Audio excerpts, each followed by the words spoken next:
Mesdames, Messieurs, dernière ligne droite pour ce colloque national défi. J'espère tout d'abord que le déjeuner s'est bien placé. C'était bon, vous avez vu la liste des vins qui vous a été proposée. Alors cet après-midi, ça va être l'occasion de débattre. Débattre avec différentes personnes, différents invités. Vous allez voir, réduction des pesticides. Est-ce la... Quoi? Quoi? Vous êtes... Qu'est-ce qui se passe? Les gilets jaunes. Aïe, aïe, aïe, aïe. Mais c'est trop tôt, pourquoi vous venez là? Non, pas les gilets jaunes. Ah bon, pas les gilets jaunes. Non, on voulait juste profiter de ce moment important du dernier colloque, du colloque pour, avant que chacun essaime dans chacun de ces régions la bonne nouvelle de défi, remercier toutes les petites mains qui ont contribué au bon déroulement de ce colloque et à la bonne organisation de ce colloque. Parce que vous avez peut-être pas vu, mais en coulisses, depuis un mois, ils sont tous à fond. Et si ça a fonctionné comme ça, c'est bien que nos collègues, Virginie et toute l'équipe plus jeune, ont fonctionné à fond. Et vu de l'extérieur, quand on arrive en touriste, eh bien, c'est très agréable d'avoir le vestiaire pour poser la valise et de suivre le vent. Voilà, merci beaucoup. Eh oui, c'est aussi ça, défi, de la spontanéité, au moins le remerciement est fait. Je vais garder le micro, à moins que vous ayez envie de reparler à nouveau. Un remerciement impromptu, mais qui tombe à point, au moins c'est dit, c'est fait. Alors, réduction des pesticides, est-ce l'affaire de tous? Pour en parler au cours de ce débat, je vais avoir le plaisir d'accueillir tout d'abord Audrey Pulvar. Audrey Pulvar qui nous a fait le plaisir d'être ici, présidente de FNH, Fondation pour la Nature et l'Homme. Audrey, je vous invite à vous asseoir. Merci à vous d'être parmi nous. Julie Kesser-Bourserie et Océane Chamarteau, vous êtes directrice qualité de Carrefour en charge du projet agroécologie pour Julie et Océane, responsable du projet agroécologie de Carrefour. Vous êtes venus à deux. Pourquoi à deux? Pour être capable de répondre du mieux possible aux questions. Et très honnêtement, ils nous ont dit il faut qu'on soit deux pour bien positionner les réponses. Avec vous aussi, ou avec nous aussi, Céline Gentil, animatrice de l'association Carottes de France. On l'applaudit bien fort. Elle nous vient du sud-ouest. Nathalie Jas, sociologue à l'INRA. On va essayer de mieux comprendre un certain nombre de choses avec Nathalie.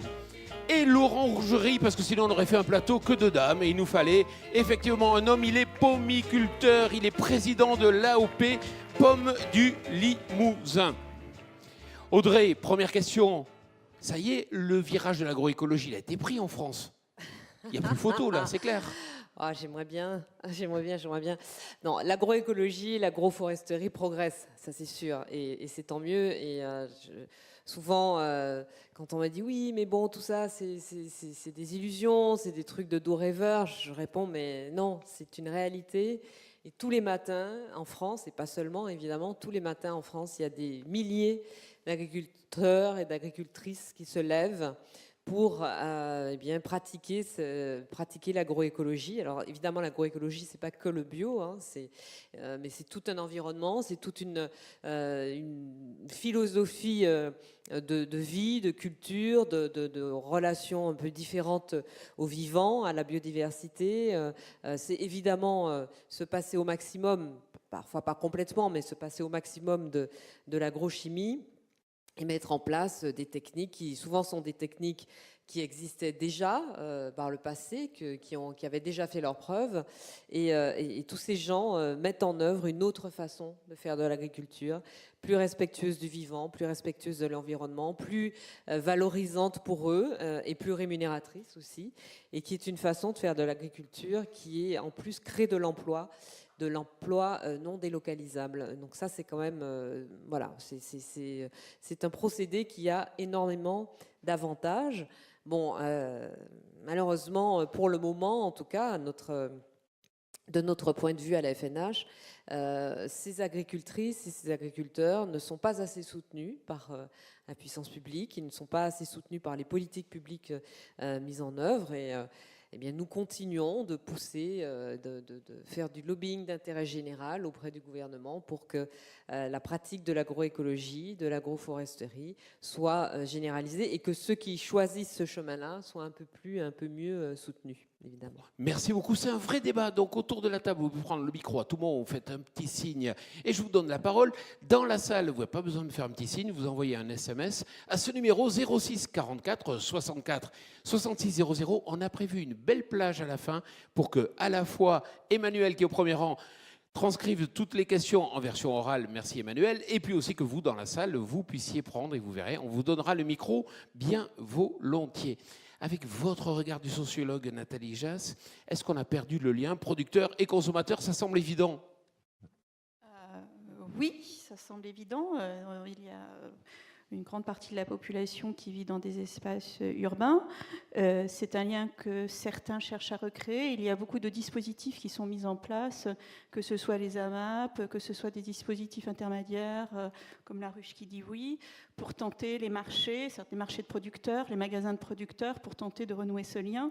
Évidemment, pour qu'il y ait des liens producteurs et consommateurs, il faut aussi qu'il y ait beaucoup plus de producteurs qui puissent tisser ces liens, et il faut que le rapport producteur et consommateur puisse être un peu plus équilibré.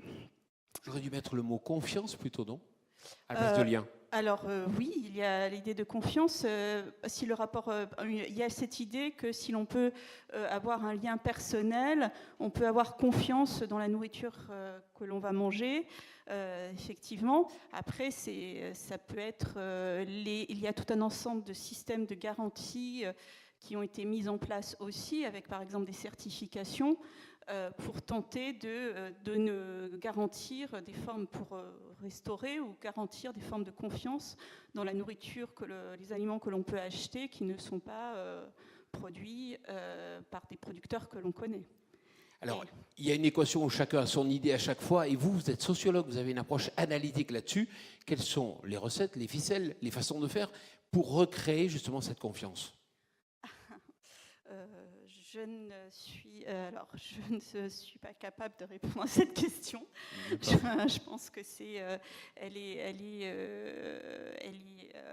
alors il y a tout un ensemble de dispositifs qui ont été mis en place, qui passent par des mots traçabilité, qui passent par des mots transparence, qui passent par des mots rapprocher le producteur du consommateur.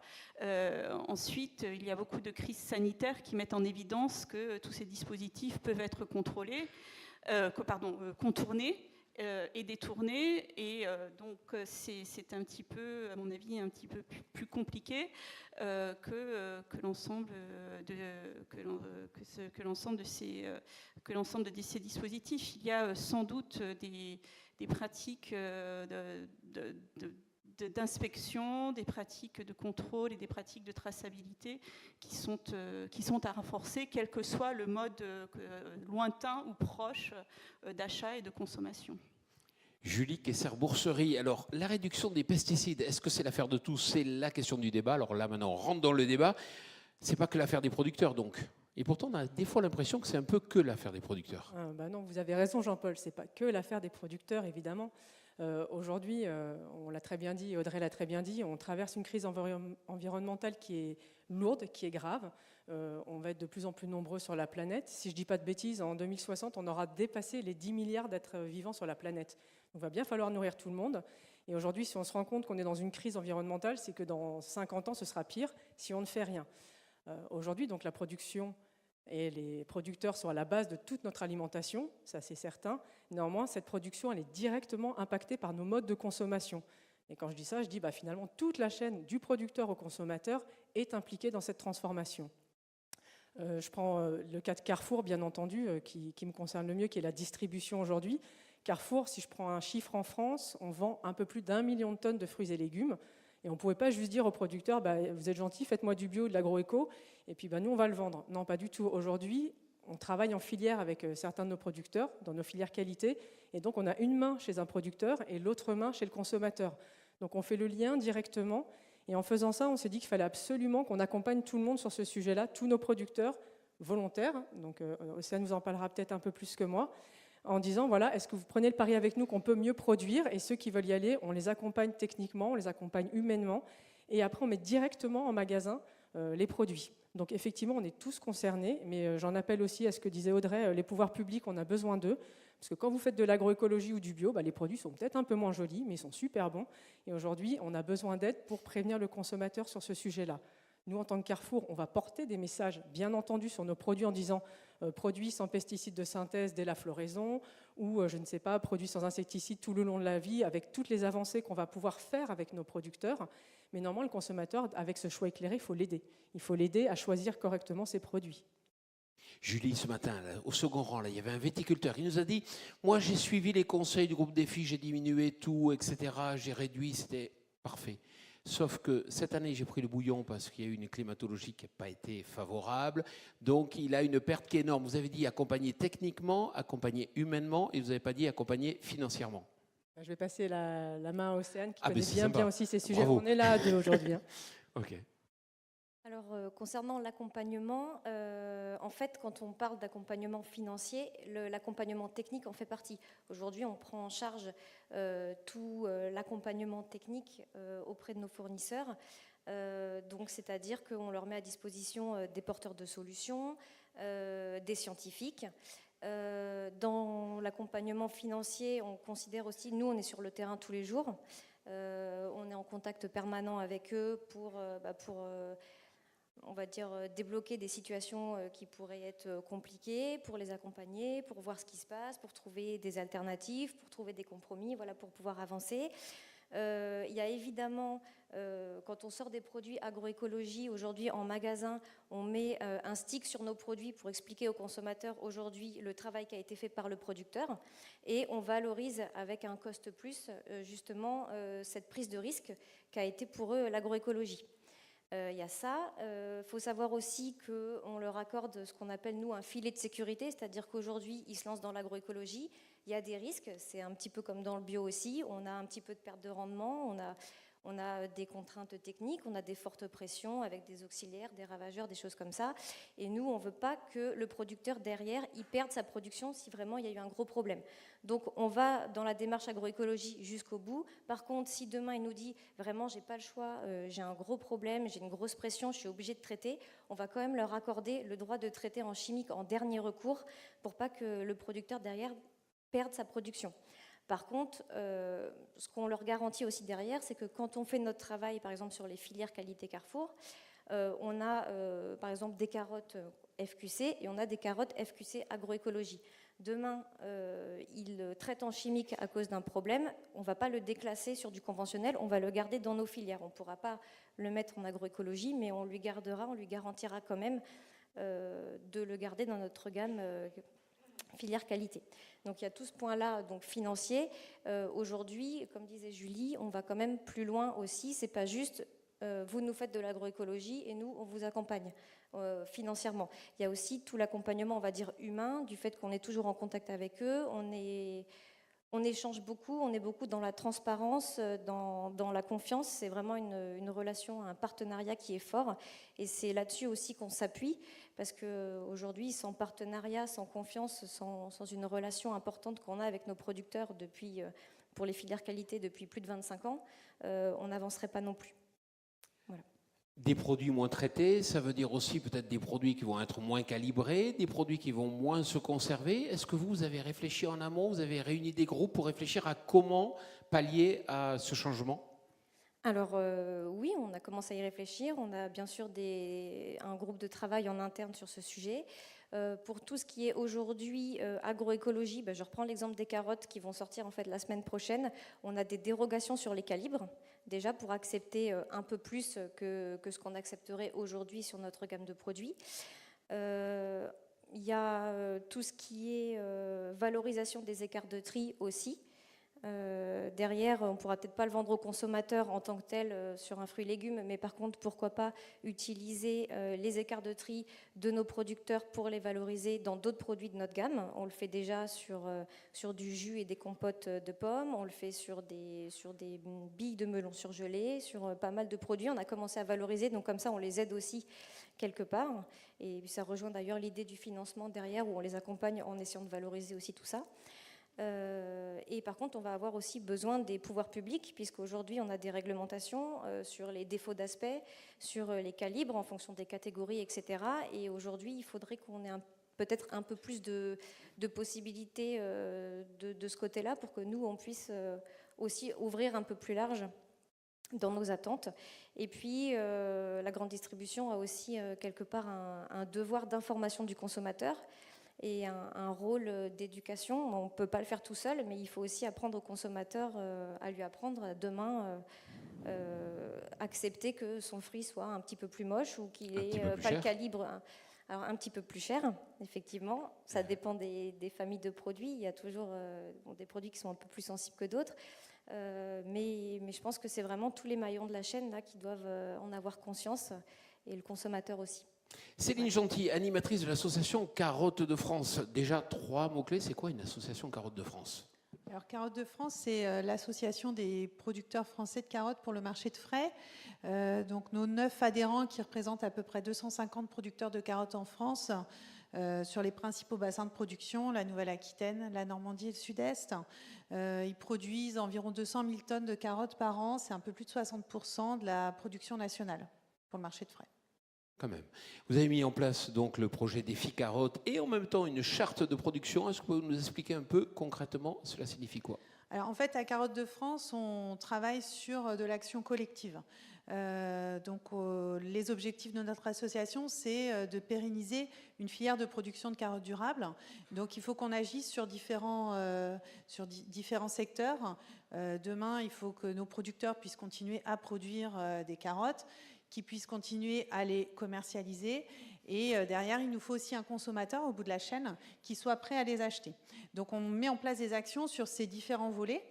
Donc pour ce qui concerne l'engagement dans le cadre du réseau Défi, Carottes de France est porteur d'un projet Défi XP là, depuis 6 ans. On en a redéposé un là, pour poursuivre le travail. Donc il y a déjà une réelle volonté à Carottes de France depuis plusieurs années de travailler sur des systèmes de production visant à réduire l'utilisation des produits phyto. Sur l'ensemble de nos actions, on travaille également depuis 3 ans sur une charte nationale de production. Donc cette charte nationale de production, c'est un véritable outil, c'est une locomotive qui doit permettre à nos producteurs de faire évoluer de manière continue leurs pratiques. Derrière, c'est un outil qui va nous permettre aussi de communiquer auprès de la filière, des distributeurs et du consommateur. Donc là, l'idée, en fait, c'est tout ce que l'on va pouvoir acquérir comme connaissances, comme levier dans le cadre de Défi XP, mais également dans le cadre d'autres projets, de pouvoir les intégrer dans notre charte nationale de production, puisque cette charte, par essence, elle est évolutive. Ça a été abordé, je pense, pas mal de fois depuis hier. On est dans un environnement qui évolue sans cesse, donc il faut sans cesse s'adapter et chercher de nouvelles solutions. Donc on est vraiment, voilà, on revient un peu sur ce qui a été dit ce matin, sur de l'essaimage. Et derrière, la charte nationale de production, elle doit être à l'écoute des besoins des consommateurs et de la société. Mais c'est la première étape d'une longue marche. C'est la première étape d'une longue marche. Les enseignements, nous, de notre premier projet Défi Carottes sur 6 ans, on a réussi sur certains systèmes à réduire de 50% l'utilisation des produits phyto. Par contre, ces systèmes ne sont aujourd'hui pas économiquement viables. Donc on a besoin de continuer à travailler. C'est aussi pour ça qu'on continue à s'investir. Je rejoins ce qui a été dit. On a réellement besoin des pouvoirs publics pour nous accompagner dans la reconception des systèmes. Je pense que ça a été dit aussi pas mal de fois depuis hier. Mais pour vraiment trouver de nouvelles manières de faire, il faut quelque part changer de logiciel, il faut du temps, il faut adapter l'ensemble de l'environnement, intégrer une nouvelle culture dans une rotation, ça a été cité. Derrière, ça peut se faire, mais il faut aussi avoir une filière de commercialisation, etc. Et tout ça, ça prend du temps. Donc on a encore beaucoup de travail devant nous et on a besoin d'être accompagnés et soutenus. Et une question, moins 50% de phyto, un prix plus cher pour les producteurs? Il ne faut pas voir le problème comme ça. Donc là, on parle vraiment de tout ce qui concerne la transition écologique. Et il est clair, et ça a été dit aussi, le producteur seul ne pourra pas supporter le coût de cette transition. Il va falloir que chacun y participe, pas que le producteur, pas que le distributeur, pas que le consommateur. Chacun a besoin de contribuer à son échelle et les pouvoirs publics ont là aussi leur rôle à jouer pour que l'on passe ces étapes-là. Alors vous avez dit moins 50%, mais on sait faire du moins 100% en traitement. C'est ce que font les fermes qui font des carottes bio. Le seul problème, c'est que... Alors en carottes, en production de carottes, notre plus grosse problématique, c'est la gestion du désherbage. On a un certain nombre de techniques, certaines ont été évoquées depuis hier, qui permettent de limiter le recours aux produits phytosanitaires. Ce qu'il faut quand même savoir, c'est qu'on n'arrive pas aujourd'hui, on n'a pas les solutions pour agir à tous les niveaux, notamment sur le rang de carottes. Et dans ces cas-là, la seule solution, c'est d'avoir recours à de la main-d'œuvre. Étrangère qui vient en avion de... Alors c'est vrai qu'aujourd'hui en France, alors il n'y a pas qu'en production de carottes et qu'en bio, je pense que ça parlera à un certain nombre de personnes dans la salle, on a une réelle difficulté à trouver une main-d'œuvre intéressée par le métier, par la tâche, qui soit disponible à l'endroit où on en a besoin. Et donc aujourd'hui, c'est vrai que c'est une réalité.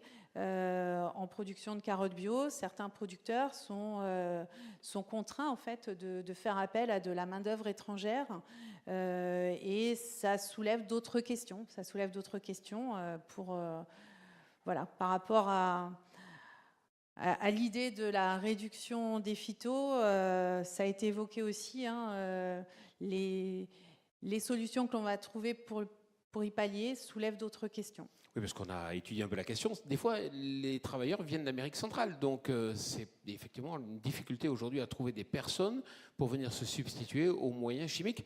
Audrey Pulvar, et après je vous donnerai la parole. Comment vous réagissez à ce problème de... Ben, on ne résout jamais le problème parfaitement. Hein. Écoutez, moi, j'avais plutôt la sensation du peu d'expérience que j'ai, puisqu'il m'arrive régulièrement de visiter des exploitations, d'être en rapport avec des agriculteurs. Je fais la Fondation mène parfois des actions communes avec des organismes comme la Confédération paysanne, mais pas que. On soutient l'école de la transition écologique, qui est une école qui est installée pour le moment dans les environs de Toulouse, mais qui essaime justement. Il y a une nouvelle antenne qui va ouvrir bientôt en région parisienne et aussi, je crois, en Bretagne, qui est une école des métiers, des nouveaux métiers de la transition écologique et solidaire, les métiers liés à l'agriculture, à la paysannerie. Moi, voilà, tous ces gens que je rencontre sur le terrain n'ont cessé de me dire que justement, l'agroécologie, l'agroforesterie, toutes les solutions permettant de se passer soit totalement, soit en partie de l'agrochimie, étaient aussi pourvoyeuses d'emplois non délocalisables et permettaient de faire revenir à l'emploi des personnes en France, des travailleurs en France, qui étaient très éloignés, des chômeurs de longue durée, etc., qui étaient très éloignés des circuits de l'emploi. Donc je n'avais pas encore été confrontée à cette question de faire venir de la main-d'œuvre étrangère. C'est sûr que l'objectif, alors il ne s'agit pas évidemment de dire qu'on ne veut pas de travailleurs étrangers, c'est pas ça l'idée, mais l'objectif de toute cette philosophie autour d'une agriculture différente, plus respectueuse, encore une fois, plus respectueuse du vivant, plus respectueuse dans l'environnement, qui soit beaucoup plus basée sur du lien social, du collectif plutôt que de l'individuel, par exemple des parcelles partagées, des exploitations de taille moins importante. Tout ça est un écosystème en soi qui est censé déboucher sur, encore une fois, de la création d'emplois locaux pour des populations, a priori, sur le territoire. Laurent Rogerie, donc vous venez du Limousin, vous, ce matin. Vous êtes impliqué dans la création d'une charte de production de pommes du Limousin permettant de mieux protéger les riverains. J'ai vu justement un reportage à la télé sur vous, je trouvais ça vraiment très intéressant. Expliquez-moi un peu cet engagement. Alors oui, on a mis en place au niveau de la filière pomme du Limousin une charte qui s'appelle, alors le nom un peu barbare, enfin un peu compliqué, mais c'est charte pour une arboriculture pomme du Limousin mieux intégrée à son environnement. Alors pourquoi un petit historique très rapide. Sur notre territoire, on est une région très rurale. Ceux qui ont eu l'occasion de venir dans le Limousin, c'est une région d'élevage, de bocage, très boisée, et il y a quelques vergers. On représente 2000 hectares de vergers, donc c'est quand même plutôt faible, réparti sur le territoire. Mais on avait une pression environnementale très forte, liée à des associations de riverains qui ont su se structurer. Et depuis une dizaine d'années, il y avait des tensions. Et en 2011, on a 3 producteurs, suite à la plainte d'une riveraine, qui se sont retrouvés devant le tribunal correctionnel de Brive. Et la plainte consistait à dire qu'ils n'avaient pas respecté la réglementation concernant l'épandage des produits phyto. Bon, ces 3 producteurs à l'époque ont été relaxés, mais il y avait quand même une tension palpable. Suite à ce procès, il y a eu des prémices de créer une charte, mais cette charte en 2011 qui a commencé à être rédigée n'a jamais été signée. Donc il y avait des représentants professionnels avant moi qui ont mené cette charte au bout, qui ont cru que le travail était acquis, mais elle n'avait pas été signée ni par les associations de riverains, ni par les associations dont je vous parlerai tout à l'heure.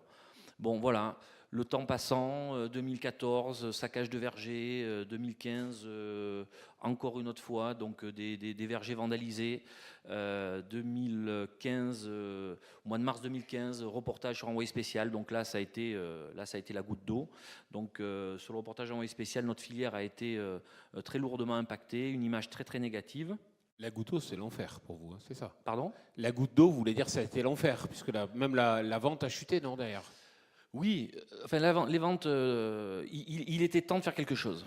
Parce que là, on commençait à frôler la catastrophe. Voilà. Et à ce moment-là, il y avait les associations qui devaient... vous savez que tous les ans, il y a la semaine pour les alternatives pour les pesticides. Et il y avait une marche blanche qui avait prévu d'être organisée. Et à ce moment-là, il y a eu une tension très forte. Donc tout le monde menaçait de vouloir aller en découdre, les producteurs, face à ces gens-là. Donc le préfet a interdit ce jour-là, a ajourné la marche blanche et a sommé tout le monde de se réunir en préfecture. Et à partir de là, il nous a été demandé d'essayer de trouver des solutions pour apaiser ces tensions. Bon, moi, je me suis retrouvé là en tant que président de la filière malgré moi, mais je me rappelle la première chose que j'ai fait, c'est déjà d'écouter ce qui n'avait jamais été fait, d'écouter nos détracteurs, quelles étaient leurs attentes. Et effectivement, en discutant, au bout de 5 minutes, on s'est aperçu que leurs attentes, elles n'étaient pas insurmontables. Mais absolument pas. Donc, je me rappelle leur avoir dit, eh bien, écoutez, je pense que c'est réalisable. Donc maintenant, travaillons ensemble. Bon, je vais vous passer les détails. On a travaillé ensemble. Donc, autour de la table, il y avait des représentants de l'État, il y avait des représentants d'associations de riverains, des associations de médecins, il y avait Phytovictimes, il y avait les producteurs, donc il y avait quand même beaucoup de monde, il y avait la DRAF, l'ARS, voilà, on a tous travaillé ensemble. Et puis on a réussi à aboutir sur cette fameuse charte, voilà, avec tout un tas d'engagements. Et voilà, aujourd'hui, on en est plutôt satisfait. Tout se passe bien? Je ne peux pas dire que tout se passe bien parce que je mentirais. Il y a toujours ça et là des tensions, mais derrière cette charte, derrière cette charte, il y a beaucoup de choses. Il y a une cellule de médiation. Dès qu'il y a un conflit sur le territoire, on se déplace, on va voir les riverains, on écoute les riverains, on essaye de trouver des solutions avec les producteurs. Il y a quelques petits cas où on ne trouve pas toujours des solutions, mais globalement, la pression a été fortement abaissée puisque depuis 2015, nous n'avons plus subi un seul reportage à charge.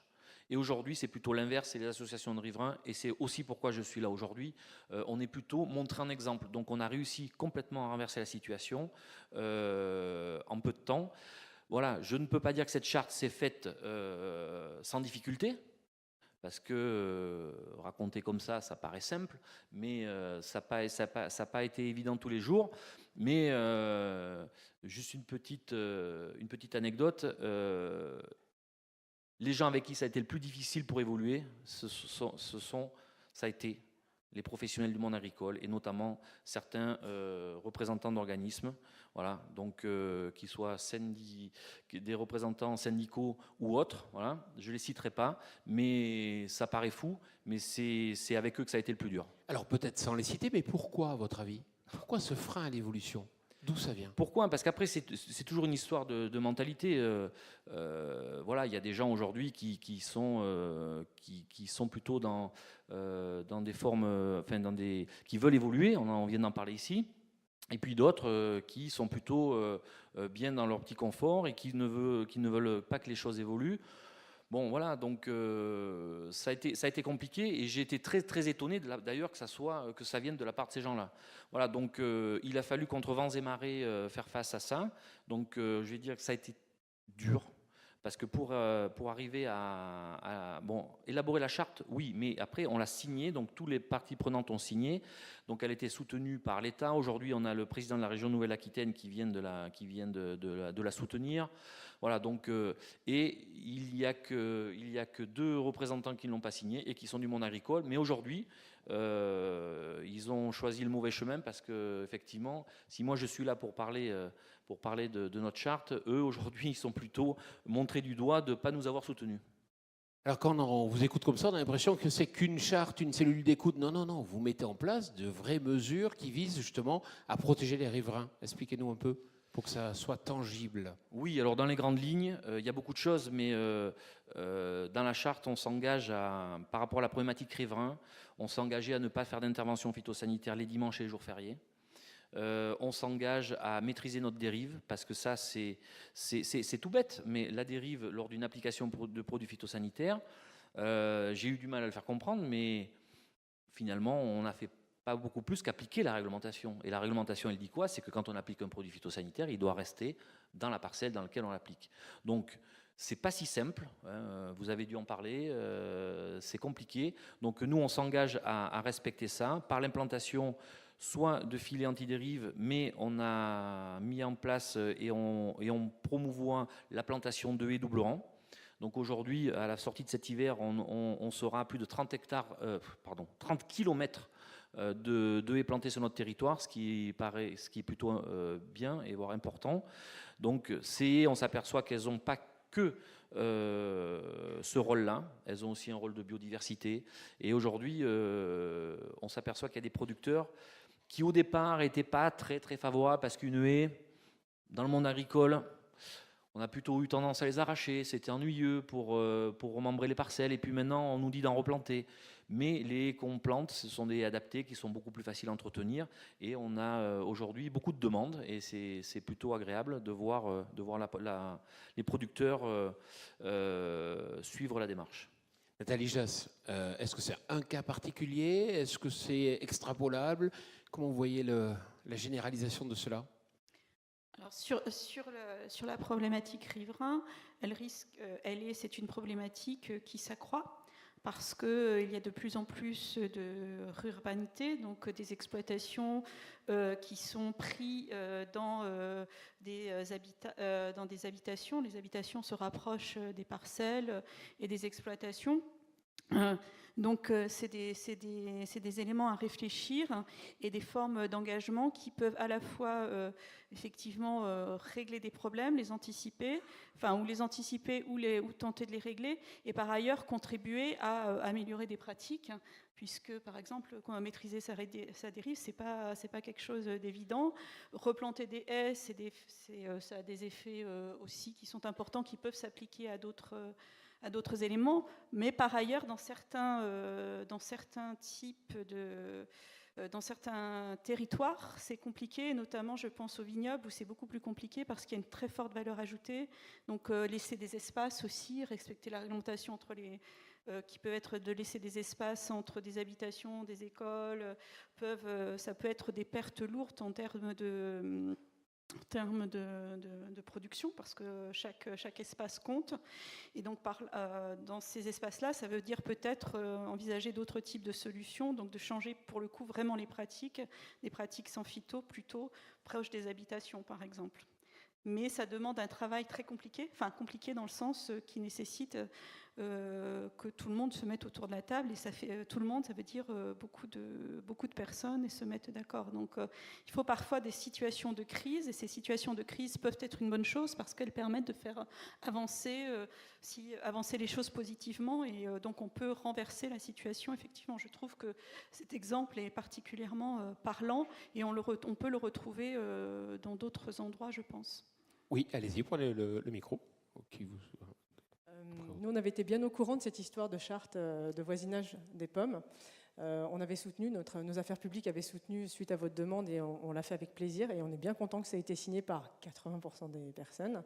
Et aujourd'hui, on la prend comme exemple dans nos autres cahiers des charges, dans nos autres filières. On leur montre cette charte en leur disant, voilà, c'est des bonnes pratiques à mettre en place, en parallèle de la réduction des phytos, voire de l'arrêt des phytos de synthèse. Vraiment, c'est vraiment deux approches qui sont complètement liées pour nous, et on continue, effectivement, on est partant pour en voir signer d'autres. C'est intéressant ce que vous dites, parce que souvent dans le monde agricole, on a l'impression que les agriculteurs se referment un peu sur eux-mêmes parce qu'ils disent on fait des efforts et ça ne se sait pas. Est-ce que ce n'est pas justement le rôle peut-être le rôle ou une des missions que vous pourriez avoir, vous, un grand distributeur comme Carrefour, ou peut-être une fondation comme celle d'Audrey, d'aider à la médiatisation, à revaloriser ces actions? Alors, nous, après, je vais passer la parole à Audrey, mais nous, en tant que grand distributeur, je ne suis pas toujours sûre qu'on soit les mieux placés pour parler des belles choses, parce qu'historiquement, on nous a un petit peu comparé un peu aux grands méchants. Donc aujourd'hui, on fait plein de belles choses. Non, mais c'est vrai, et voilà, après, on n'a pas fait que des choses super. Maintenant, je pense qu'on s'est lancé dans ce projet, notamment agroécologique, qui est super pour nous.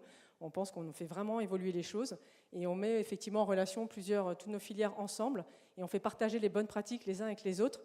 Et on essaye, bon an, mal an, de le communiquer, même si, encore une fois, on n'est pas les mieux placés, ou en tous les cas, ceux qu'on prend le plus au sérieux sur ce sujet-là. Mais on continue vraiment à le faire. Aujourd'hui, on a pris plein d'engagements. Je ne sais pas si vous les avez vus, mais dans les 3 premiers actes, il y a le bio et l'agroécologie, en gros, la réduction des pesticides. Donc nos patrons sont convaincus aussi. Nous, ça faisait 25 ans qu'on l'était. Maintenant, nos patrons sont à fond dedans. Et on est parti pour faire ça. Mais je vais laisser la parole à Audrey, parce qu'il y a d'autres porteurs de parole, peut-être, qu'on écoutera un peu plus.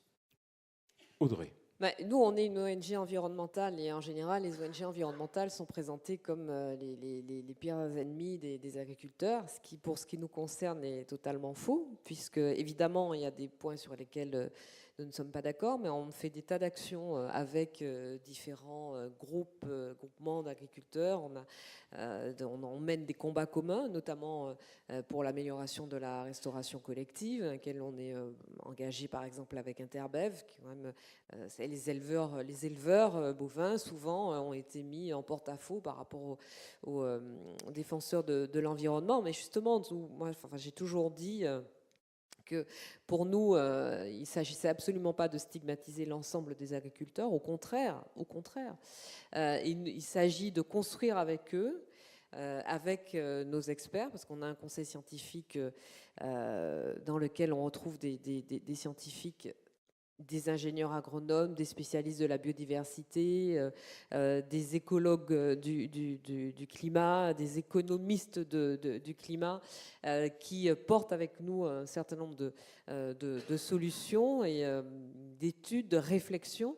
Et on mène un travail de co-construction avec de nombreux agriculteurs sur, justement, l'élaboration, l'amplification d'une agriculture qui soit, comme je le disais tout à l'heure, non seulement plus respectueuse du vivant et de l'environnement, mais qui soit aussi revalorisante pour l'agriculteur.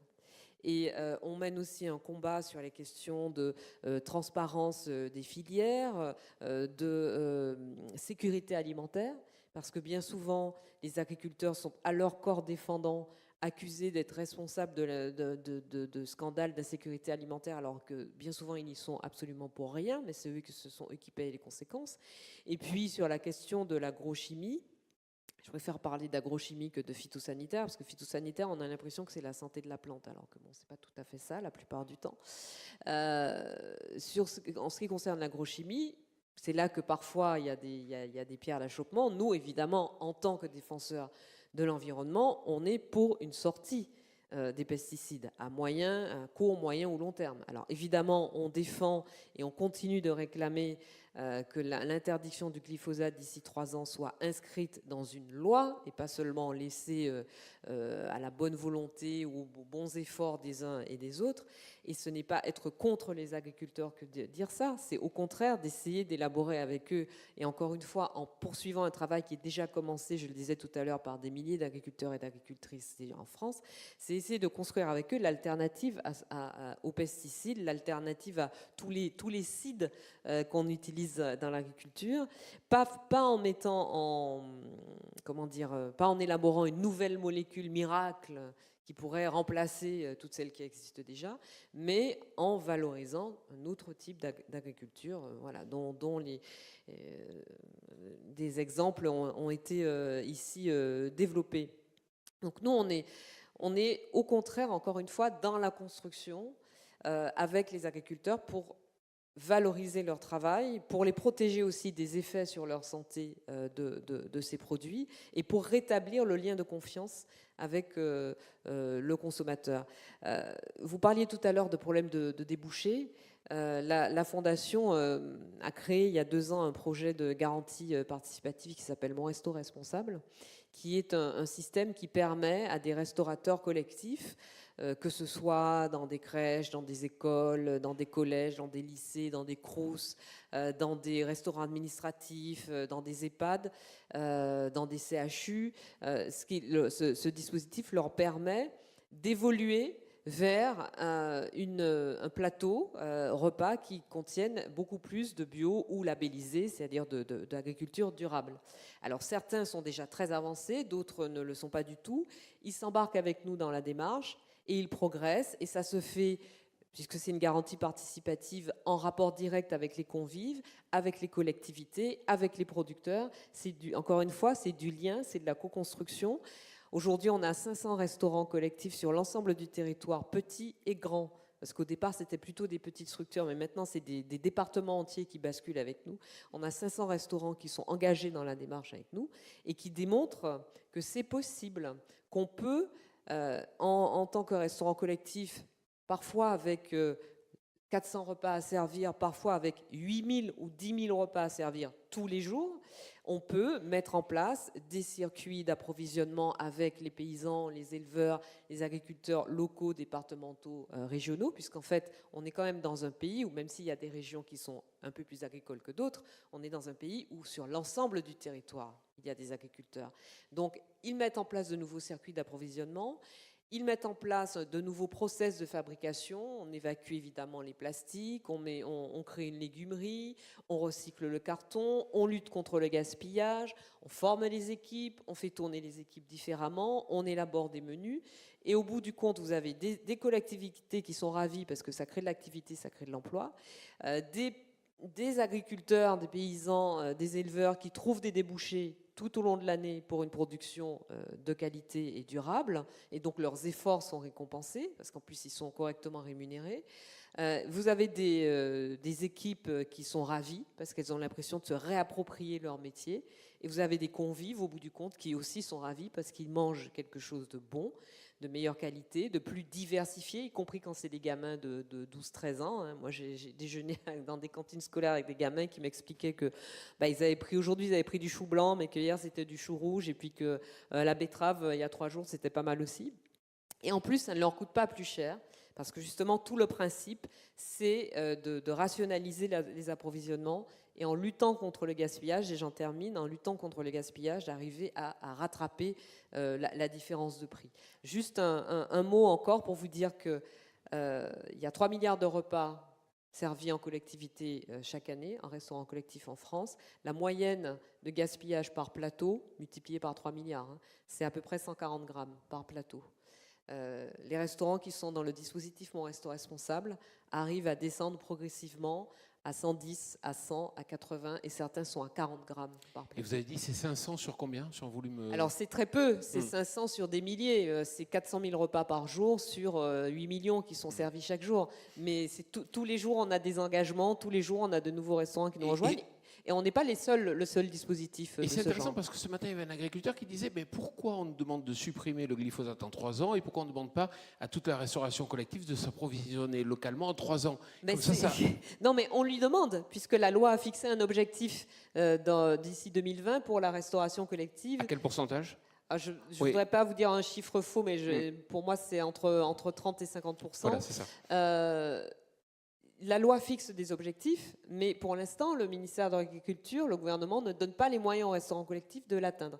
Et c'est pour ça qu'on soutenait un bonus bio, l'idée d'un bonus bio qui permette d'aider, que l'État aide les restaurants collectifs de façon ponctuelle, non pas parce que le bio c'est plus cher, mais simplement les aide à mettre en place, ce que je vous disais tout à l'heure, une légumerie, de nouveaux process, former les équipes, mettre en place de nouveaux circuits d'approvisionnement. Bon, pour l'instant, le principe plaît au gouvernement, mais il nous dit on n'a pas l'argent. Ça va. Pour moi, c'était simple. Il y avait le bio, le conventionnel, et puis avec Laurent Rougerie, on découvre autre chose, puisqu'il y a, avec sa coopérative, l'IMDOR, le zéro résidu pesticide. Pourquoi avoir compliqué ? Oui, tout à l'heure je ne me suis pas présenté effectivement, mais je suis pomiculteur. Mais je suis pomiculteur, comme j'ai l'habitude de me présenter, en conventionnel et en bio. Voilà, donc j'ai une grosse partie de mon activité en bio. Et le conventionnel, je déteste ce terme-là parce que je suis en agriculture raisonnée et je suis engagé dans quasiment, je pense, toutes les démarches environnementales qui existent. Voilà. Et une dernière en date, zéro résidu de pesticides. Donc on a fait le choix de s'engager. Pourquoi ? Parce que c'est une marche intermédiaire. Parce que moi, je pense que pour moi, en tant que producteur de pommes, pour moi, la finalité, c'est demain être capable de tout faire en bio. Voilà, je le dis très sincèrement, avec toutes les difficultés que cela engendre. On vient de parler de prenne problématique, hein, voilà, mais le zéro résidu est une démarche très intéressante qui se situe à mi-chemin. Voilà, donc on a fait ce choix-là un petit peu dans cet esprit. Nathalie Jass, ça vous semble cohérent d'avoir tout un tas de déclinaisons comme ça pour le consommateur, il va s'y retrouver ? Ça peut être compliqué. Je pense qu'il faut. Parfois, il y a aussi des questions il y a effectivement beaucoup de labels, de labellisation. Qui peuvent être compliqués à gérer, ne serait-ce que dans le bio. On a beaucoup de labels différents. Alors AB, label européen, est reconnu, mais il y en a tout un ensemble d'autres. Donc peut-être que c'est aussi un travail des filières d'arriver à se mettre d'accord sur certains labels qu'ils sont capables de promouvoir en éclairant ce que cela signifie réellement. Et par ailleurs, un travail d'information, peut-être par des ONG publiques, pour savoir ce que, en tout cas, les labels les plus utilisés signifient. Je suis allée récemment en Allemagne sur la carotte, par exemple. On a 3 niveaux de carottes, plus ou moins, de la carotte en biodynamie, qui est vendue extrêmement cher, de la carotte bio avec différents types de bio, et puis de la carotte qui est considérée comme bas de gamme, qui est très peu chère. Et donc on a, pour un consommateur, savoir quelle carotte acheter, comment et dans quelles conditions. Ça peut être un peu compliqué, mais ça peut être aussi simplement ensuite lié à des questions financières. Donc il y a des problèmes aussi d'accès à la fois à l'information sur ce que ça signifie et d'information aussi au type de ce que signifie en termes de production et ce que ça signifie en termes de qualité. On a aussi, pour revenir à la question que vous me posiez au début, des labels qui croisent bio et proximité. Et donc ça complexifie encore la lecture. Donc il y a sans doute un travail d'éducation et d'information à faire qui pourrait être un travail d'ONG ou un travail fait par les filières d'approvisionnement. Alors justement, Julie, avant Audrey, après je passe la parole à Audrey, mais Julie, entre du bio étranger et du local pas bio, vous choisissez de référencer quoi ? C'est une bonne question. Là, vous me proposez entre je connais les méthodes de production, protection de l'environnement d'un côté, et d'un autre côté du local, donc je protège la saisonnalité et le travail des gens qui travaillent autour de chez moi. J'ai envie de dire, proposez-moi du local bio ou agroécologique, et là j'achète les yeux fermés. Mais je pense qu'il faut... en tous les cas, chez nous, on a cette démarche-là, et je rejoins, il y a plein de labels qui apparaissent.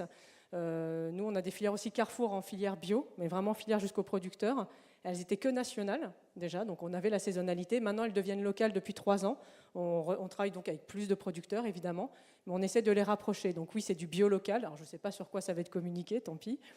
Et juste pour répondre sur la question du zéro résidu, en fait, il y a un grand boulot, je pense que vous le savez, mais Interfel travaille là-dessus, D'un côté, on partira sur le zéro résidu probablement. Là, c'est une promesse consommateur. Le consommateur l'attend, donc il faut qu'on lui apporte. Et je suis d'accord, c'est une première marche. C'est déjà vertueux, il faut y aller. Et il y a une deuxième proposition, nous on est plutôt là-dedans dans nos filières, c'est je cultive sans. Je cultive sans pesticides de synthèse, je cultive sans herbicides, je cultive comme ça. Et on propose bien les deux démarches. Il y en a une qui est plus une obligation de moyens, l'autre plutôt une obligation de résultat, sachant que ça peut être combiné, parce qu'on peut très bien avoir une très belle obligation de résultat avec des très beaux moyens, j'ai aucun problème sur le sujet. Mais voilà, il faut que ça reste quand même simple.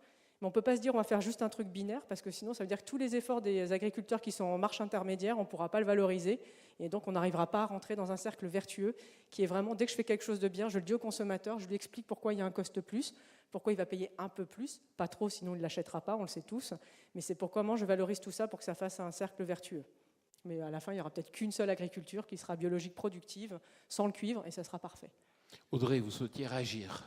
Oui, c'est très important le terme de proximité, parce que le piège, c'est les soi-disant circuits courts qui peuvent être en fait très longs et très destructeurs et avec des externalités négatives sur l'environnement très fortes. Donc là, pour le coup, c'est vraiment la militante qui vous parle.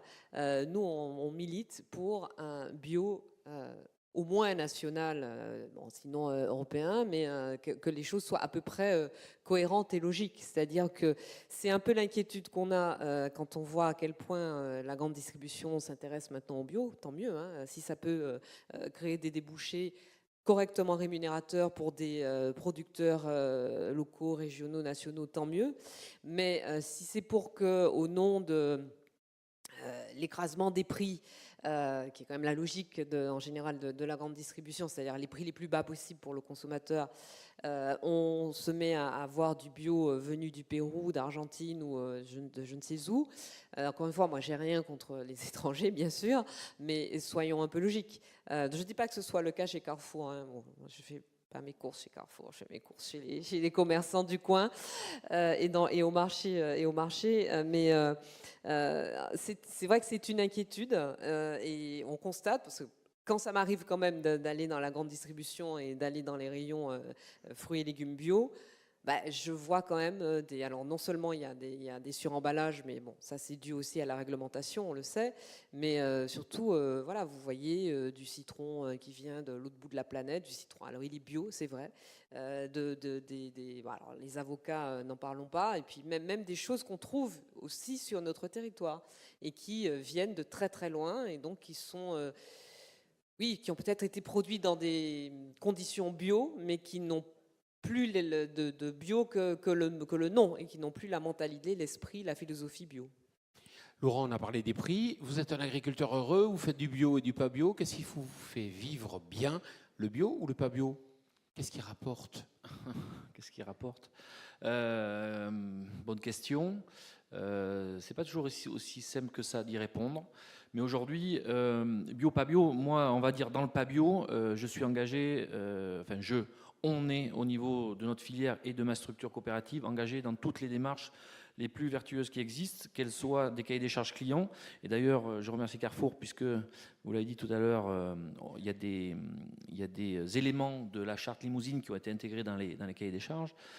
Donc que ce soit les cahiers des charges clients et plein d'autres. On parle de zéro résidu, on s'est engagé dans Befriendly, donc on est sorti des néonicotinoïdes avant les interdictions. Voilà, donc on détonne un peu, c'est vrai, dans la filière, au niveau de nos structures, mais on avance et on continue à progresser, on a encore plein d'idées.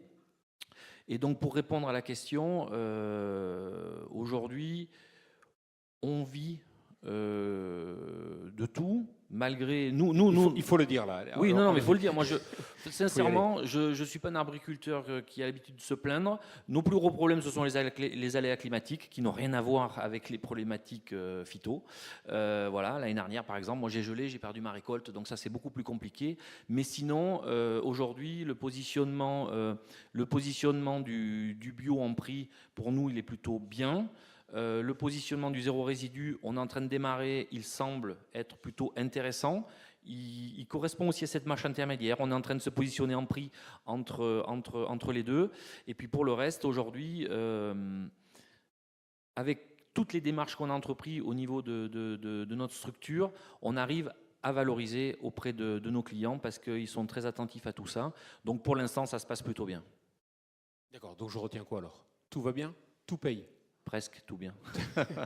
Non, mais il y a toujours les notions d'offre et demande. Enfin, le marché, c'est compliqué. On ne peut pas le résumer aussi simplement.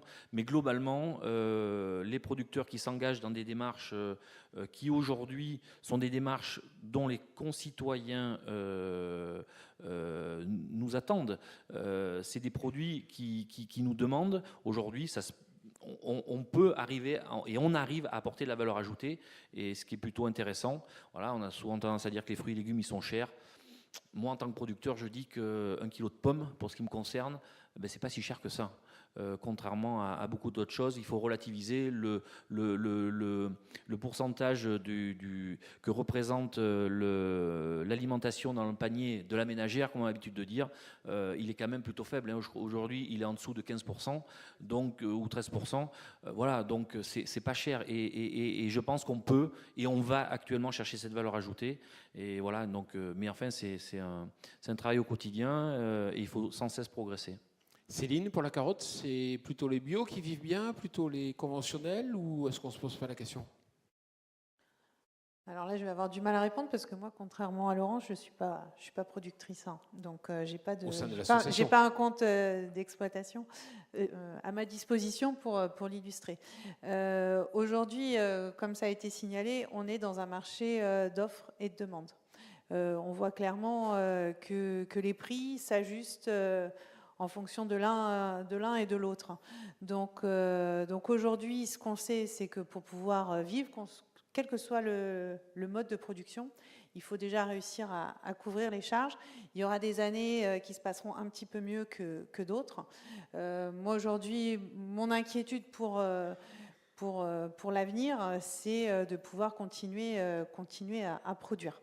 Vraiment continuer à produire en répondant aux attentes de la société, des distributeurs.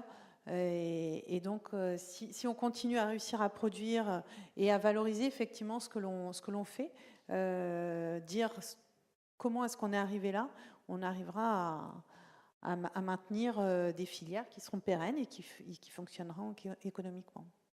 D'accord. Julie, pourquoi les légumes moches ont-ils fait un flop? C'est une excellente question et nous, on ne les a pas commercialisés. Donc la réponse va être un petit peu, je vais vous dire ce que je pense. Je pense que c'est parti d'une très bonne initiative qui était de comment valoriser, comme je dis, tout l'arbre chez un pommier. Et qu'après, ça, me semble-t-il, un peu dérivé, parce que comme les produits étaient vendus beaucoup moins cher, l'offre était devenue...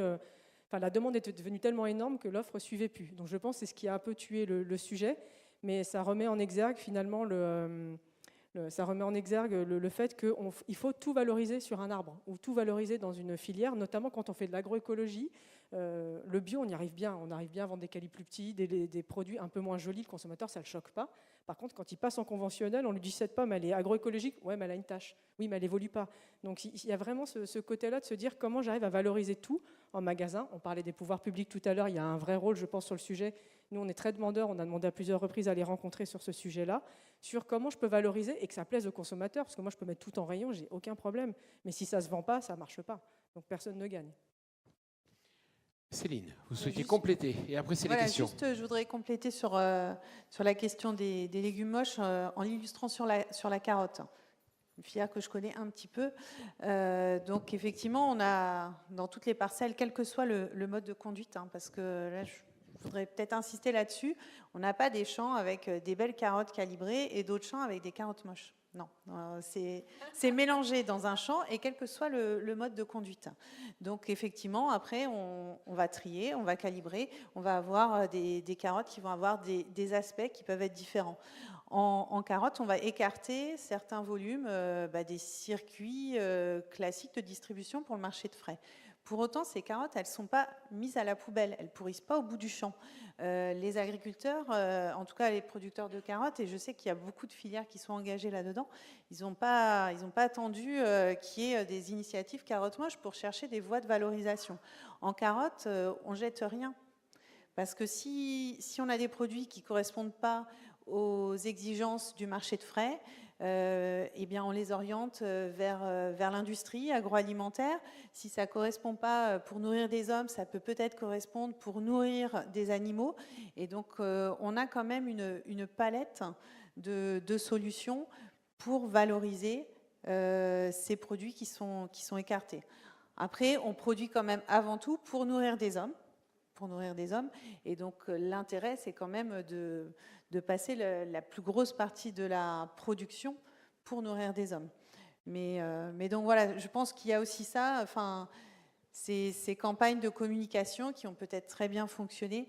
Moi, je trouve que c'est dommage quand ça sous-entend que ce qui est écarté, c'est jeté, parce que ce n'est pas le cas. On sait aujourd'hui comment le valoriser. Merci beaucoup. Ça fait déjà 1 heure que l'on discute. Maintenant, c'est à vous de parler, d'échanger, de vous poser vos questions, de réagir. On va vous distribuer des micros. Emmanuel, déjà, une première question? Il faut prendre un micro. Oui, juste là devant. Il n'y a plus de micro? Qui a pris tous les micros? Ah, voilà le micro.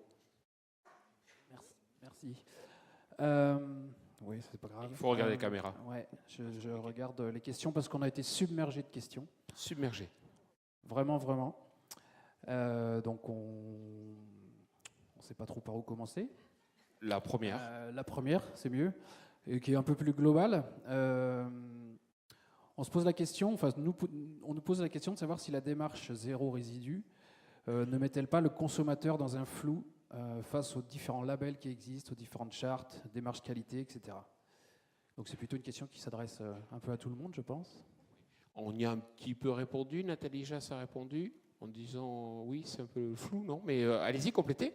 Il faut porter une réponse. Ça peut être le flou, d'autant plus qu'il y a des appellations zéro résidu, mais il peut en avoir d'autres depuis la floraison, sans insecticides, enfin il y en a plein, donc qui sont des labellisations. Donc à la fois ça peut attirer le consommateur en se disant c'est pas du bio, mais c'est que c'est accessible financièrement, etc.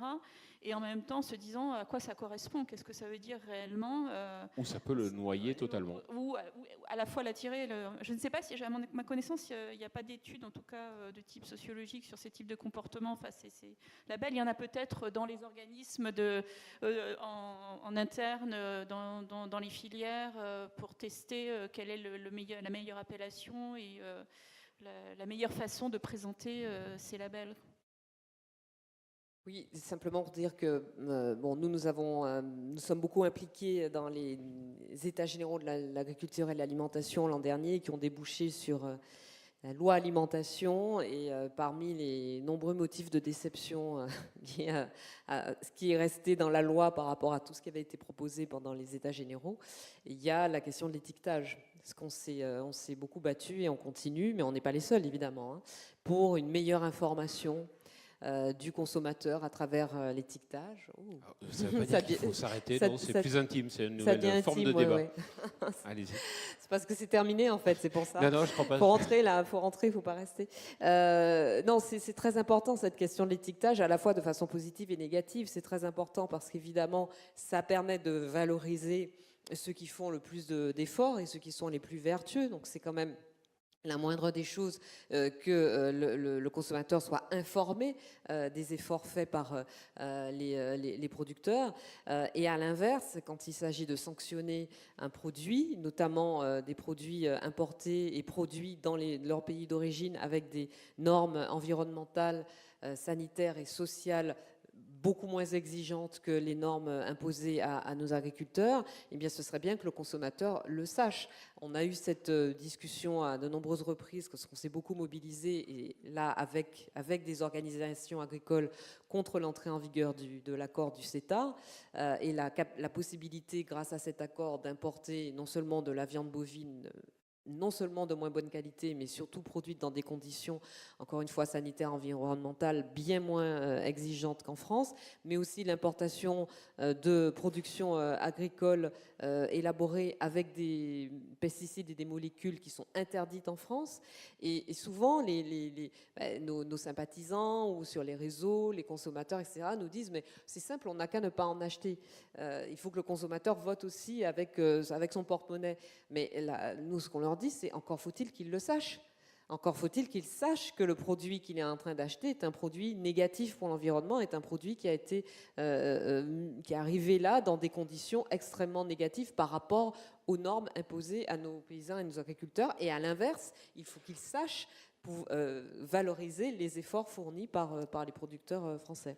Une autre question dans le public, peut-être pour changer. Est-ce qu'il y a une question ou quelqu'un qui a envoyé sa question par SMS qui va être sûr qu'elle passe? C'est le moment ou jamais. Juste, on va vous donner un micro à droite. Là, il faut se levez-vous carrément, comme ça on vous verra bien. Là-bas, personne de...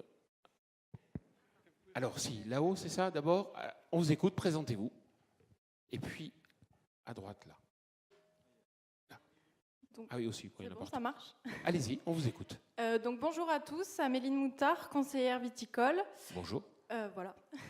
Je voulais juste me permettre une précision purement étymologique sur le terme pesticide. Pesticide, c'est ce qui tue. Donc, je pense qu'il faut vraiment faire attention à l'abus de langage quand on dit zéro résidu de pesticides. Ça inclut les produits conventionnels et les produits bio. Et je pense que beaucoup de conflits partent aussi de ces notions d'abus de langage et qu'on oublie l'étymologie des mots. Et je pense que c'était important de le rappeler. Merci beaucoup. Laurent, c'est zéro résidu de pesticides chimiques ou aussi de produits biocontrôle? Tout. Zéro. D'accord. Zéro de moi, pour répondre à la question très rapidement, moi je trouve qu'aujourd'hui il y a deux labels qui parlent pour le consommateur. C'est agriculture biologique parce que ça respecte pour un consommateur, il sait que ça respecte l'environnement et sa santé au niveau du produit parce qu'il sait qu'il est sain. Et le zéro résidu, cette marche intermédiaire, je pense que ça ne peut pas être plus clair comme message. Zéro résidu de pesticides. On est engagé dans plein de choses. Si je vous dis bee-friendly, plein de choses. Aujourd'hui, je ne vous ai pas parlé de verger éco-responsable. C'est notre socle de base. Mais il y a toute une tas de démarches, mais peut-être qui sont moins parlantes. Oui, une autre question dans la salle. Monsieur. Je ne sais pas pourquoi on ne vous entend pas. Le micro ne peut être bien connecté. Vous entendez? Ouais. Allez-y. Donc, Alfred Klingamer, de la Chambre d'agriculture de Grand Est. Les exemples sont très intéressants, mais en fait, les exemples, que ce soit la pomme ou la carotte, ce sont des produits, enfin, ce n'est pas forcément des circuits courts, mais ce sont des produits qui sont consommés directement par le consommateur. Or, l'essentiel, si j'ai bien compris, de l'alimentation et de nos productions agricoles sont des productions transformées. Et entre les deux, il y a l'industrie agroalimentaire.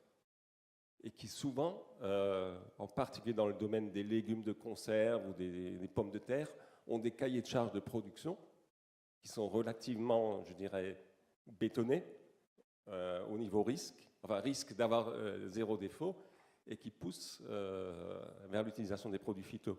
Vous avez sur les céréales, je crois que ça a déjà été évoqué, des réglementations sur les mycotoxines, pareil, qui vont pousser à utiliser des antifusarioses, quoi. C'est un peu, c'est quand même pour l'essentiel de la production agricole, quoi. Donc c'est pas une question, mais je pense qu'il faut aussi travailler avec l'industrie agroalimentaire pour discuter de ces fameux cahiers de charges de production. Alors, je me permets de prendre la parole parce qu'effectivement, nous, on parle que des fruits et légumes frais aujourd'hui, on est d'accord. Par contre, nous, le projet agroécologique, il embarque les produits de grande consommation. Aujourd'hui, on a des produits filières qui sont arrivés en surgelé, en blé dur pour des pâtes et du couscous qui sont cultivés sans insecticide, quel que soit l'insecticide du champ à l'assiette. On a des billes de melon qui sont des écarts de tri, pareil, cultivés sans insecticide. On embarque l'industrie au fur et à mesure.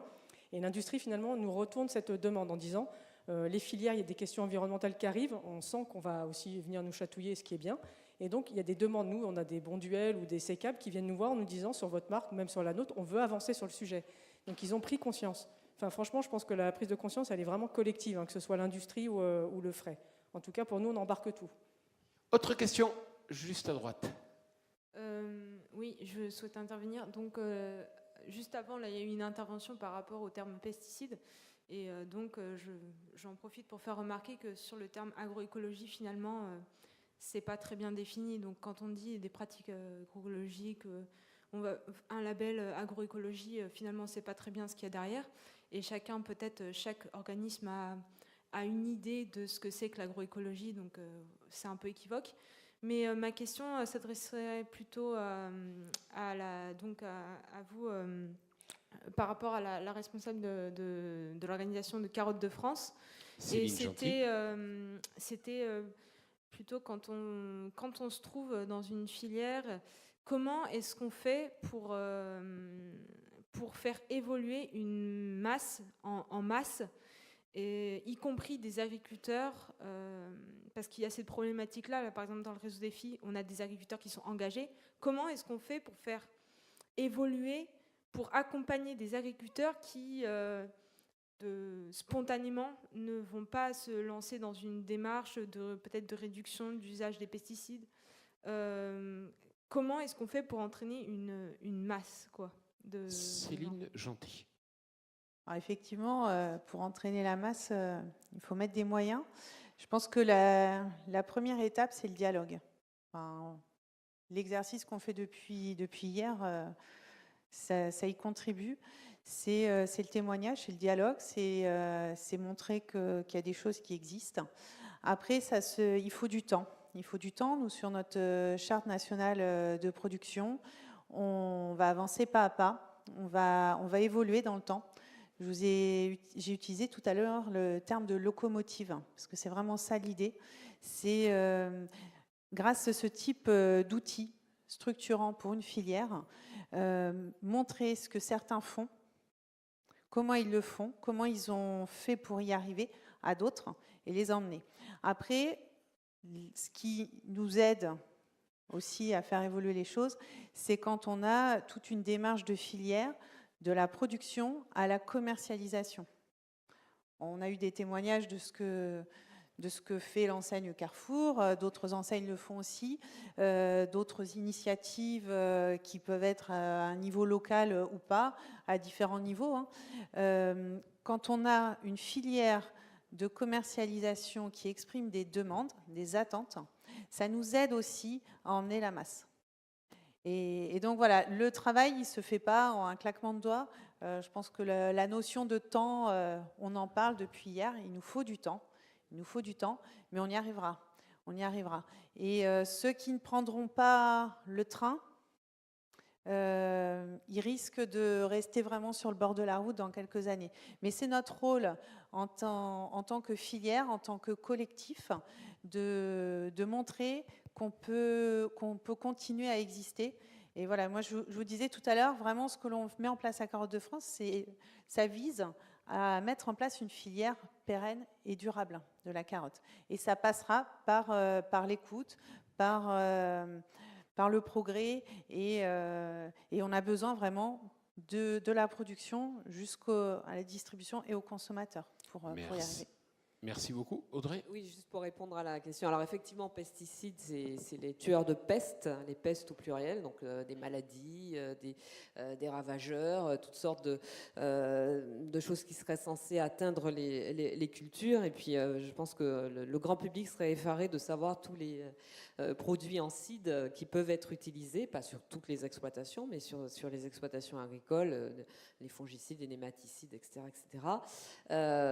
Bon, l'objectif, c'est effectivement de sortir de ce système-là. L'agroécologie, là encore, c'est toute une philosophie, c'est tout un écosystème, c'est revenir à des tailles d'exploitation beaucoup moins grandes, c'est sortir de la mécanisation à tout crin. Ça ne veut pas dire tout jeter et dire tout est mal dans l'agriculture conventionnelle, mais c'est sortir de la mécanisation à tout crin, remettre de la main-d'œuvre sur les parcelles. C'est souvent un travail de partage entre agriculteurs, parce que c'est vraiment pas facile, évidemment, vous avez certaines exploitations qui sont immenses, sur lesquelles 2 personnes suffisent pour les faire marcher. Bon, en général, en agroécologie, ça ne se passe pas tout à fait comme ça.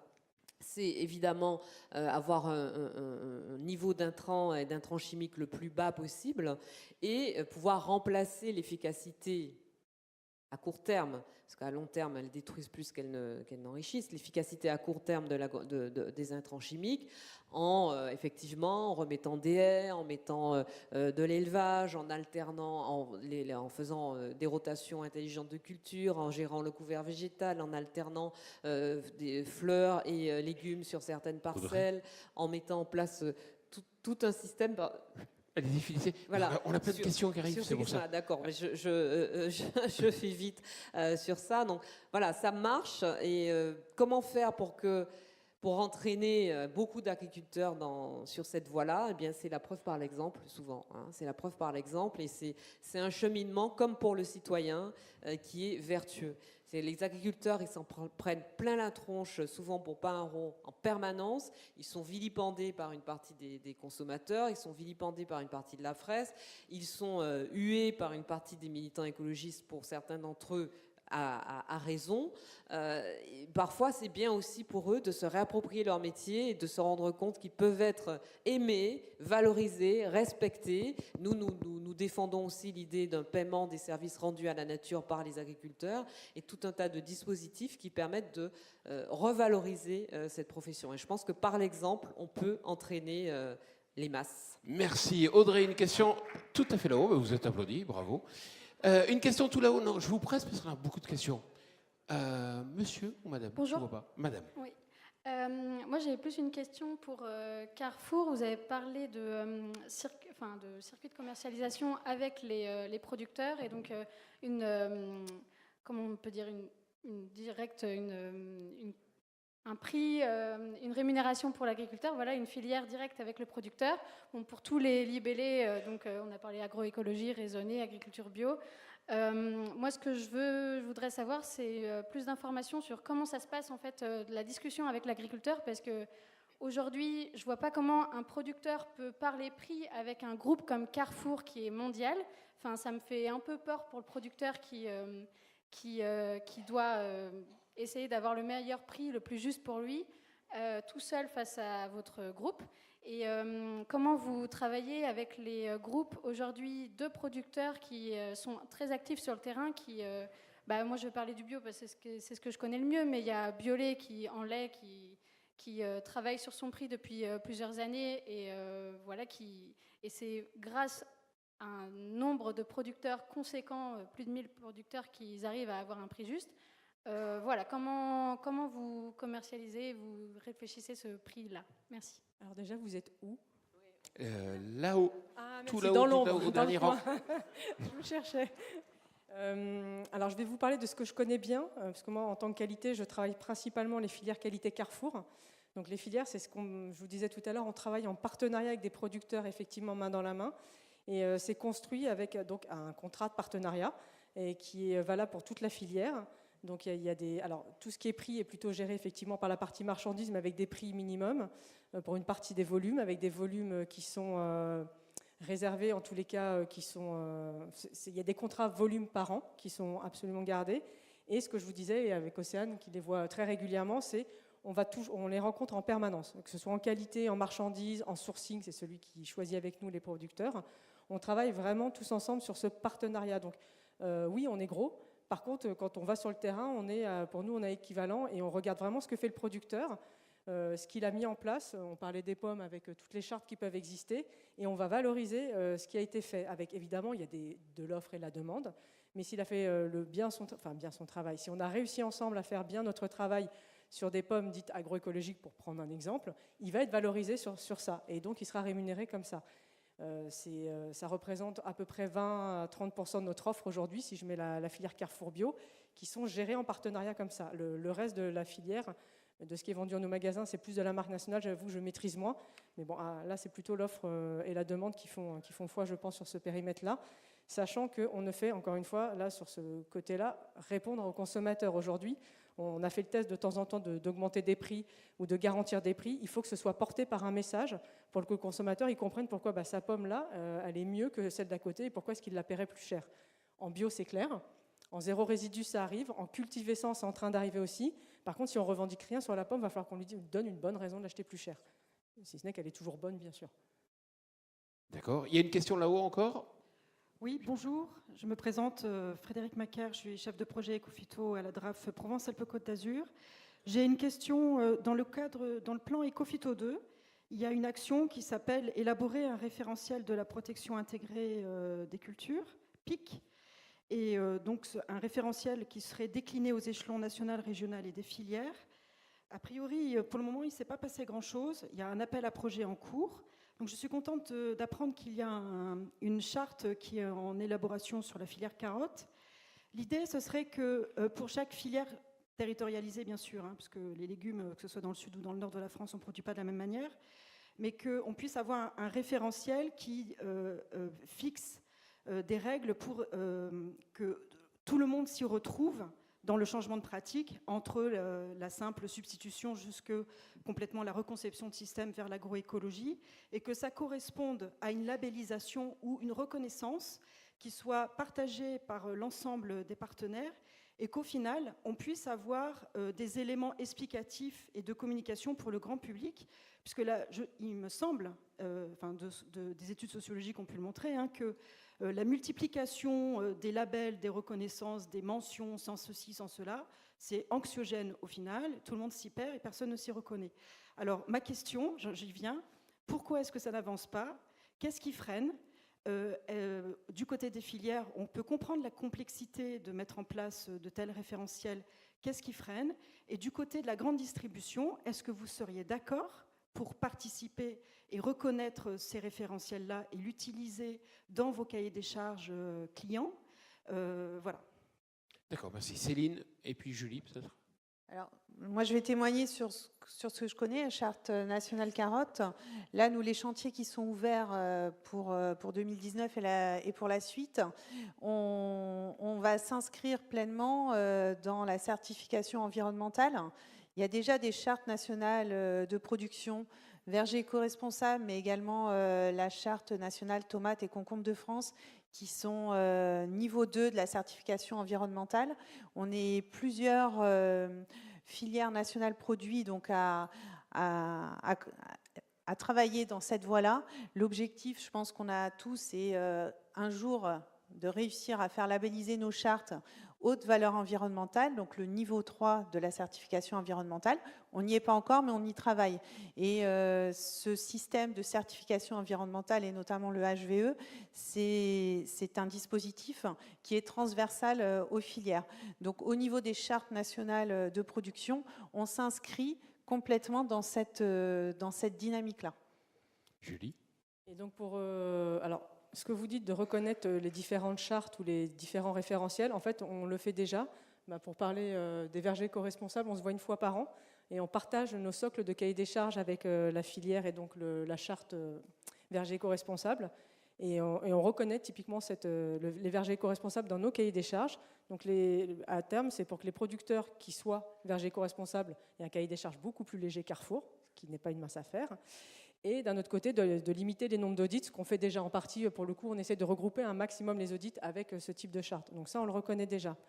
À la question, pourquoi est-ce qu'on n'a pas une seule revendication sur les PAC? Parce que ce n'est pas aussi simple. Si c'était aussi simple, je pense qu'on le ferait vraiment. Le bio, ça a le mérite au moins de couvrir tout un ensemble de productions et d'une manière de faire. Par contre, de passer le conventionnel, entre guillemets, qui, pour le coup, en France, est plus avancé que dans d'autres pays, parce que nous, on bosse aussi dans les autres pays du groupe, il faut lui laisser ses marges d'avancer. Parce que si on ne dit ce que je disais tout à l'heure, qu'une chose à la fin, quand tout est fini, toute la progression, comment on la valorise? Aujourd'hui, c'est compliqué. Donc, je pense que c'est pour ça aussi qu'on ne le fait pas en une fois. Emmanuel, sous une avalanche de questions. Ouais, on va rester sur le volet communication, voire pédagogie. On se pose la question du rôle des médias vis-à-vis de l'agriculture et de l'image de l'agriculture. On a bien souvent le sentiment que les médias dressent un tableau plutôt noir, voire anxiogène et accusateur vis-à-vis des agriculteurs, notamment sur la question des phytos. Est-ce que les médias ne peuvent pas ou ne doivent pas aussi jouer un rôle un peu plus positif pour mieux valoriser les travaux comme défi ou les démarches qui nous ont été présentées cet après-midi? Voilà, est-ce qu'on ne peut pas amener un peu plus de pédagogie auprès des consommateurs, réconcilier les consommateurs, les agriculteurs, etc. C'est la dernière question et c'est vous, Audrey, qui aurez le mot de fin en tant je sais pas que pourquoi. journaliste.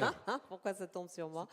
Bon, alors, je précise, et c'est le mot de la fin. Hein. Je précise que depuis que j'ai pris la présidence de la Fondation pour la Nature et l'Homme, j'ai quitté le métier de journaliste, puisque la Fondation fait des propositions politiques de transformation de la société, et j'ai considéré que je ne pouvais pas être à la fois à la tête d'une ONG qui milite, qui fait des propositions politiques de transformation de la société, et continuer mon travail de journaliste politique. Mais bon, ouais, j'ai fait ça pendant 25 ans, donc je comprends que la question tombe dans mon jardin.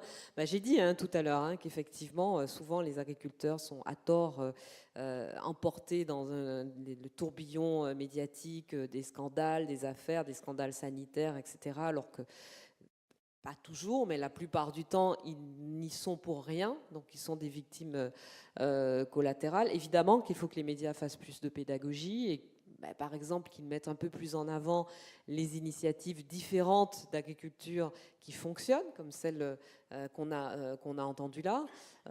Oui, il y a un travail de pédagogie à faire de la part des médias sur ce sujet-là, comme en général sur l'ensemble des sujets ayant trait à la transition écologique et solidaire. Je voudrais juste rajouter d'un mot qu'effectivement tout est bon dans la carotte et que velouter de fans de carottes, c'est délicieux.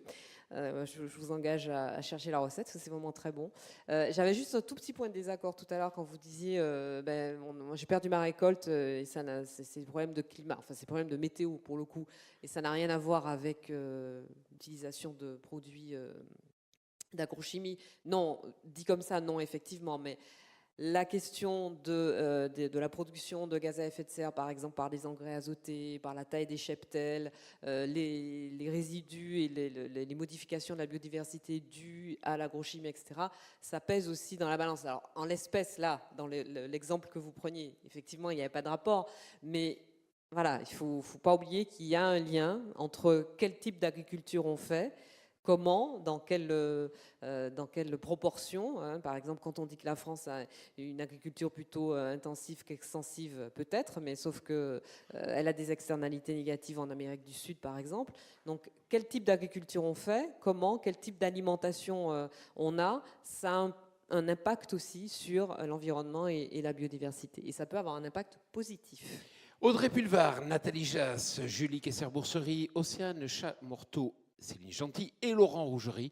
Je vous remercie pour vos interventions. Merci, on vous applaudit.